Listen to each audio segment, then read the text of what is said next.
Hello and welcome to my channel. My name is Drama Jose, and yeah, let's talk. So for the video today, I kind of want to address a few things. What's been happening in my life. Where do I plan to go now? All in that sense right there. So you guys are not already subscribed, go ahead and subscribe. Yeah, I think you guys will. Yeah, just subscribe. That's all I'm saying. Yeah. Button is down below. You don't have to worry about hitting the bell icon because it's just a bell icon. I don't care. I don't upload that much. So basically what has happened. So for you guys that have been following me from day one, I started off, I don't want my videos going to be laggy, but I'm using a new app to edit my videos now. So same old camera, different space as you guys can see, but that will get explained in a second. So first things first, let's see. Why did I stop in Valdosta? I stopped recording basically for the sense of I didn't have enough time. I would see people that I look up to, Jackie, Jeffrey, Nikki, Alyssa, and even some people from my hometown that I saw, that was just recording and just getting views and stuff. And I just felt like, you cannot compete. I did not have the time for the most part. I'm still wiping this lotion into my hands, but I did not have the time because in between going to school, trying to work, it was hard. With being a dance major, I had afternoon rehearsals. I was on the e-board of organizations. I taught at a local studio. I volunteered at one.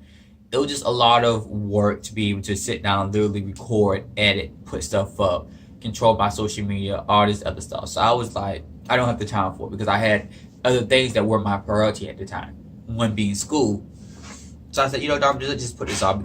And my whole reason for creating my channel was not to get rich, not to get famous. It was just basically to have an outlet, because we see how many black influencers and male influencers we have inside the community. And it was just a matter of, let's see, can you add to that? Let's see, can you use this as the way to not only express yourself, probably influence somebody else or inspire somebody else, as well as some way to kind of invest your time in, Let's see, can this make you better? Because again, me, I started off realized that I don't know how to do makeup.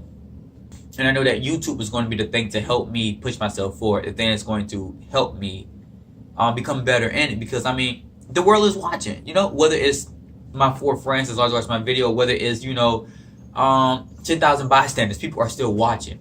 As relate to school, as you guys may have known, I graduated in May. Yes, I walked in May of 2018. But I was not officially done with school until December. So all the glitz and glams, all the photo shoot that was done because I literally thought I was graduating.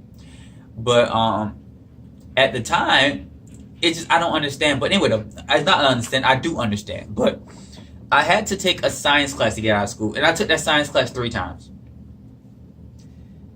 It was difficult. I was not grasping the concept. So after I walk across stage, about a week later, final grades went in, and I had an F in that man class, and it's like, oh, okay. So as an adult, I had to continue to go to school that far semester. And I was like, I'm just not about to sit here and go for 1 class. So I just went ahead and took a full load of classes. That's Olsen still in the picture. So I finally completed my classes. Hold on. Still using BlizzStacks. Still have not got sponsored by them yet, but yeah. So anyway, took them classes like a G, passed it, and I officially graduated. Well, I officially was done with school. During the process of that, life has changed tremendously over 2018. Yeah, I literally just got into a bunch of trouble, and something I will have to forever live with. That's a different conversation for a different day. But I'm a firm believer in God, and I know that no matter what, I'm gonna get through it, So, moved in with one of my best friends. That went well, for the most part. It's what you make it. So, during the course of that last semester, because I didn't graduate in May, I was given a job, or I was do a job. from the time that I went to school 5 years ago. I was told that whenever you graduate, come in, we have a job for you in my hometown.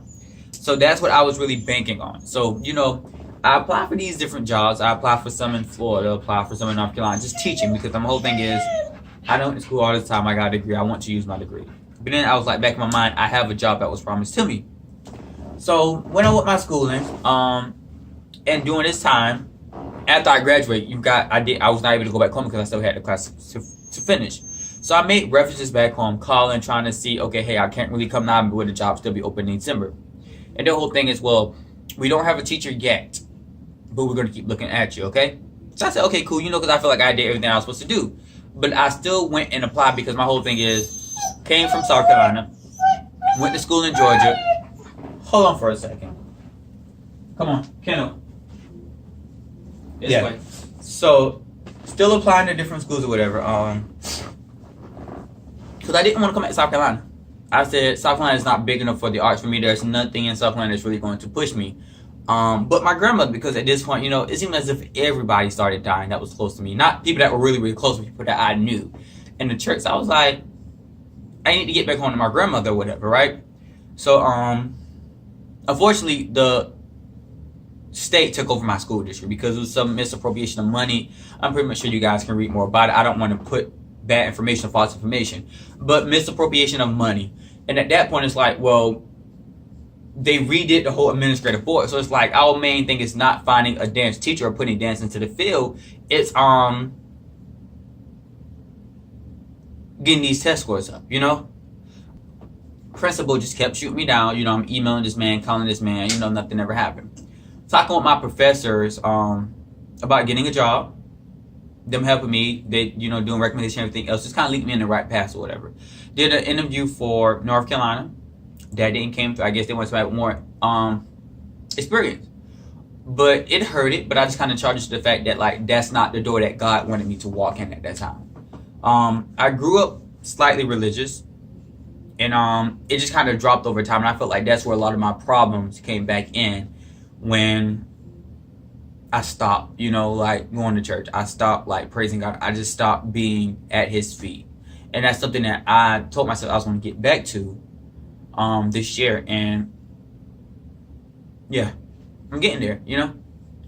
It's a working process, but got done with school, and my thing was just, I'm gonna just stay here in Valdosta because rent was already paid. Might as well just stay. And my friend was like, you might as well just come into King Street, like, stop wasting time. It's gonna be a lot. Just come back. And I'm like, well, I can't because I live with my grandmother, and at that point, I was only one to live with my grandma when I was at her house. So when I moved out, my uncle came back to stay with her. So basically, my room was taken up.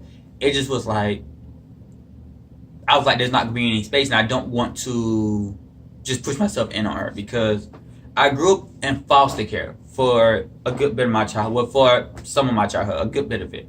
And I just didn't like that, That's just dealt with my mom not doing what she's supposed to do as a parent. But again, we all make mistakes. She knew the mistakes, and now we're working to kind of improve it. But my grandma got me out of foster care, and that's who I was staying with for the longest, and that's what kind of got me into everything that I was supposed to be into, and kind of helped me just become a better person, have a better mindset, just wanted more in life. So I came home, packed my stuff, not wanting to go home, but I came back home with my dog. My grandma's old school, so she did not want a dog in the house. But at this point, I didn't spend all this money on my dog. I can't just leave my dog there. And for the last year since I had Olsen, that affected a lot of stuff that I do. I couldn't really go out a lot of times. I couldn't really stay overnight too much. I couldn't really go on trips. I couldn't really get jobs in different places because I had to worry about my dog being there with me, So I came back home, and the first day getting home, I cried. I cried myself to sleep because I just felt so bad because, for one, my dog was outside. I did not want to be there. It just felt so awkward going from being by yourself for like the last 2-3 years, and now having to condense all of your stuff into a place that you once considered home, but now it doesn't really feel like home no more. And it took a lot out of me these 2 weeks, y'all, because this was right before Christmas Eve. I came back home, and it was tough.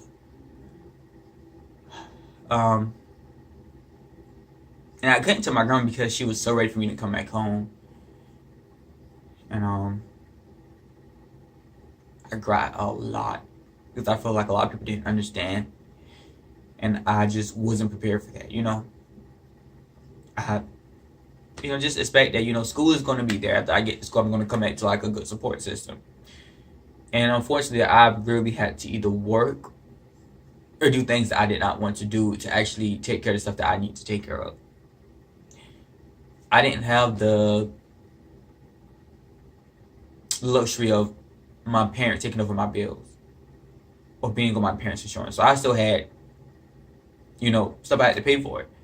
And it's like going down to South Carolina, I don't have a job, but these bills are still coming. So I just can't lose my car. I can't use everything that I work hard for. Got down here, again, still going to the schoolhouse, still trying to apply. And I reached back to an opportunity that I had before, which I was applying at the school that I'm working at now. And went through the whole process or whatever, and then it was like, oh, we can't really touch you because you do not have a degree. And I was like, okay. So reached back into her one day. I was in Columbia, and she said, yeah, come on for an audition. For an interview.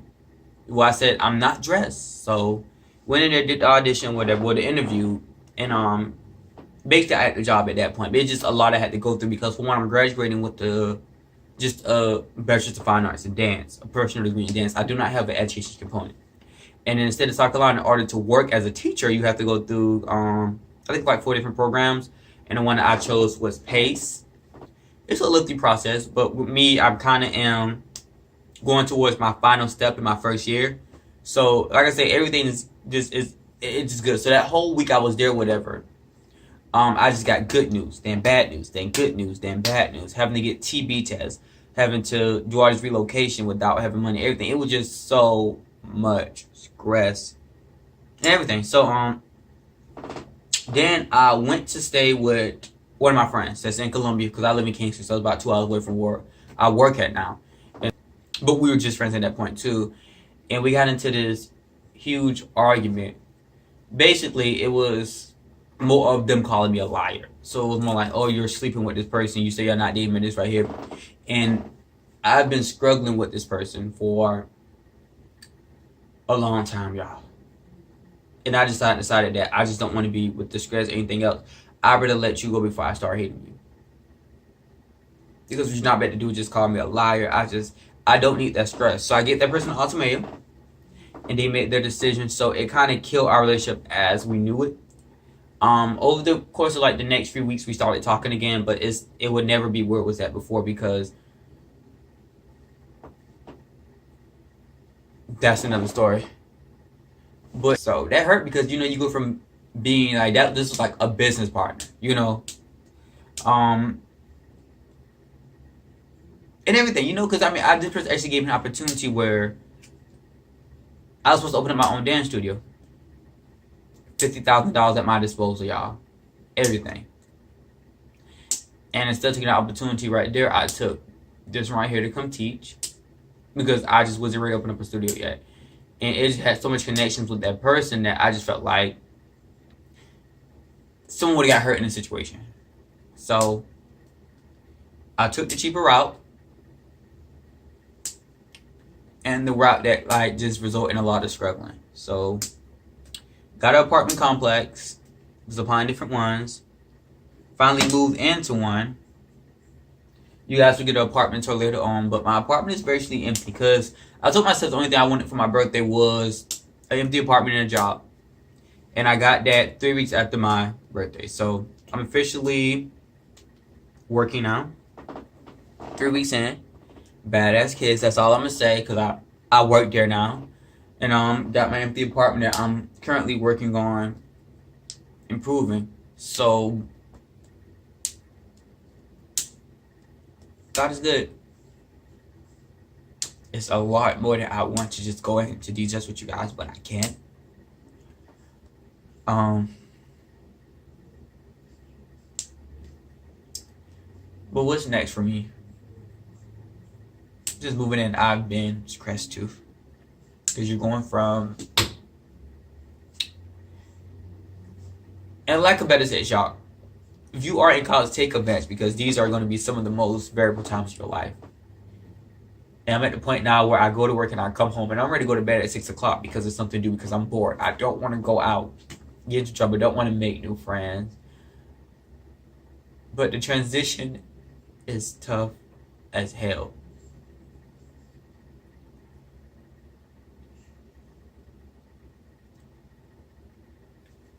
I don't know what to say about it. It's tough. It's tough. But it's so much more that I wish I can tell y'all, but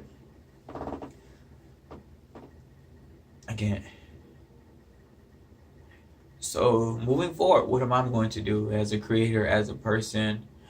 Working on my faith, trying to go to church, trying to stop all the lying, all the activities. My whole thing now is I'm just walking in the fog. I'm living my life in the fog and letting God direct me to where He wants me to go. And just understand that if it makes me uncomfortable, I just really want to be what God is. I want to be what He wants me to be, whether that's changing my lifestyle around, whether that's giving away some of the stuff that I really enjoy doing, whether that's not being in the career field that I think God wants me in. I just want to be what He wants me to be, because I feel like life is more simpler when I'm letting Him direct my life.